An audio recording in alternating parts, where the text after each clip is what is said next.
Hello bachcho. Let's read the question. Which one of the following statement is incorrect in relation to ionization enthalpy? Option A. Ionization enthalpy increases for each successive electron. Option B.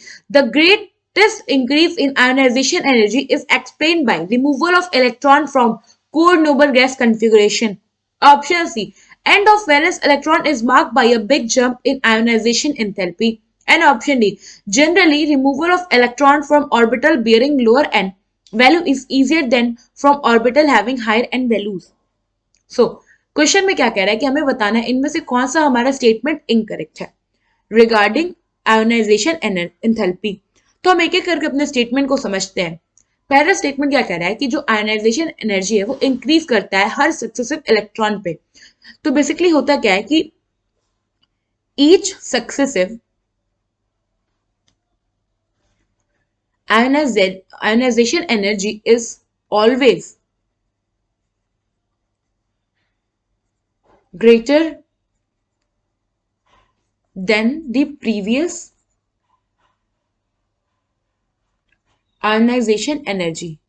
And the reason behind ionization energy में होता क्या है, हम energy देते हैं किसी भी element को सो दैट वो क्या करे, इलेक्ट्रॉन रिलीज करे और खुद को, फॉर एग्जाम्पल जैसे कि हमारा ये एलिमेंट है एक्स, हमने इसको आयोनाइजेशन एनर्जी दिया सो डेट ये एक इलेक्ट्रॉन रिलीज किया और खुद पे चार्ज लाया।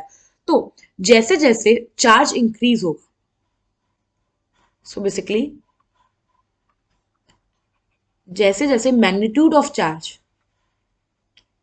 इंक्रीज होगा, जो हमारा एलिमेंट है उसका साइज डिक्रीज होगा। अब साइज डिक्रीज होगा तो जो उस पर इफेक्टिव न्यूक्लियर चार्ज ई इफेक्टिव होता है वो इंक्रीज होगा, जिस वजह से जो आयनाइजेशन एनर्जी होगी वो भी इंक्रीज हो जाएगी। सो यहां से हमें पता चला कि हमारा ए वाला स्टेटमेंट तो करेक्ट है। अब हम देखते हैं हमारा सेकंड स्टेटमेंट क्या कह रहा है कि जो आयनाइजेशन एनर्जी है वो इंक्रीज करती है बहुत, या फिर आपको बहुत ज्यादा होती है अगर हम इलेक्ट्रॉन को रिमूव करते हैं कोर नोबल गैस कन्फिगुरेशन से। तो होता क्या है कि अगर आप बात करो noble gas configuration, for example हम पे नियन एटॉमिक नंबर हो गया 10, कन्फिगुरेशन हो गया 1s2 2s2 2p6। नाउ यहाँ पे ये जो नियन है ये क्या है, इसका नोबल कन्फिगुरेशन है, नोबल गैस कन्फिगुरेशन। और ये क्या है, बहुत ज्यादा स्टेबल है, इट इज हाईली स्टेबल। तो अगर आप किसी भी बहुत स्टेबल एलिमेंट में से इलेक्ट्रॉन को रिमूव कर रहे हो तो आपको ज्यादा से ज्यादा एनर्जी देनी पड़ेगी। इसलिए किसी भी नोबल गैस कन्फिगरेटेड एलिमेंट से अगर आप इलेक्ट्रॉन को रिमूव करोगे तो आपको बहुत ज्यादा एनर्जी देनी पड़ेगी। सो इसलिए हमारा ये बी वाला स्टेटमेंट भी करेक्ट है। नाउ अब हम देखते हैं हमारा सी स्टेटमेंट क्या कह रहा है कि जो एंड ऑफ वैलेंस इलेक्ट्रॉन होता है is marked by big jump of ionization enthalpy. मतलब क्या है कि when electron is removed from inner orbital, then large amount of ionization energy is required.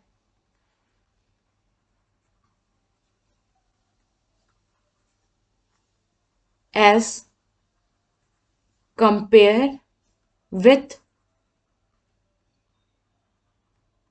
removal of outer most shell electron. क्योंकि अगर कोई भी एलिमेंट है वो आउटर मोस्ट शेल में है, एलिमेंट का इलेक्ट्रॉन आउटर मोस्ट शेल में है, तो कम एनर्जी भी हम उसे देंगे तो वो इजिली क्या करेगा, निकल जाएगा।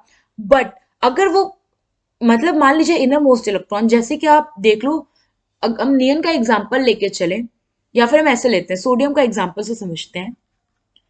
सोडियम हम पे इलेक्ट्रॉन एटॉमिक नंबर 11, इसका कन्फिगुरेशन करें तो ये हो जाएगा 1s2 2s2 2p6 and 3s1। ये क्या करेगा, अगर आप फर्स्ट आयनाइजेशन एनर्जी करके इसको Na से Na प्लस में करोगे +1 इलेक्ट्रॉन, तो वो सिंपली क्या करेगा, कम एनर्जी में भी इलेक्ट्रॉन रिलीज कर देगा। क्यों? क्योंकि उसके बाद ये अटेन कर लेगा electron noble gas electronic configuration फिर वही बात होगी ना, जब वो noble gas electronic configuration attain कर लिया और फिर आप इलेक्ट्रॉन रिमूव कर रहे हो, इट मीन्स कि आप उसके इनर ऑर्बिटल से इलेक्ट्रॉन रिमूव कर रहे हो, तो आपको जो डिफरेंस आएगा आयोनाइजेशन एनर्जी फर्स्ट और सेकंड में वो बहुत लार्ज होगा। सो इसलिए हमारा स्टेटमेंट थर्ड भी करेक्ट है। नाउ फोर्थ स्टेटमेंट क्या कह रहा है कि जब भी हम इलेक्ट्रॉन को रिमूव करते हैं ऑर्बिटल जिसमें मान लीजिए लोअर एन वैल्यू हो, जैसे कि अपना 2s हो गया, 3s हो गया, तो ये जो 2s वाला ये कह रहा है हमारा 2 यहाँ पे एन वैल्यू है कि उसमें से ज्यादा इजी होता है इलेक्ट्रॉन को रिमूव करना एज कंपेयर विद अगर एन का वैल्यू बड़ा हो। मान लीजिए हमने 2s और 3s को कंपेयर किया, तो यहाँ पे जो आयोनाइजेशन एनर्जी होगी ना वो 2s के केस में ज्यादा होगी। सो ये हमारा स्टेटमेंट इनकरेक्ट है, बिकॉज यहाँ पे हमारा हो जाएगा for lower N values, N values कम है तो जो जेड इफेक्टिव यानी कि इफेक्टिव न्यूक्लियर चार्ज होता है उस पूरे हमारे एलिमेंट पे, आप कह लो एटम पे, इज हाई। और अगर जेड इफेक्टिव हाई है तो क्या होगा, आयोनाइजेशन जो एनर्जी रिक्वायर्ड होगी वो भी ज्यादा होगा, high, therefore ionization energy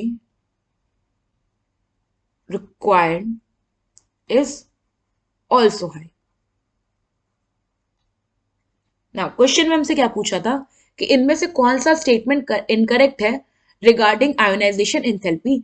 so यहाँ पे हमारा ऑप्शन डी जो होगा वो करेक्ट ऑप्शन होगा। आई होप आपको एक क्वेश्चन समझ में आया होगा। Thank you.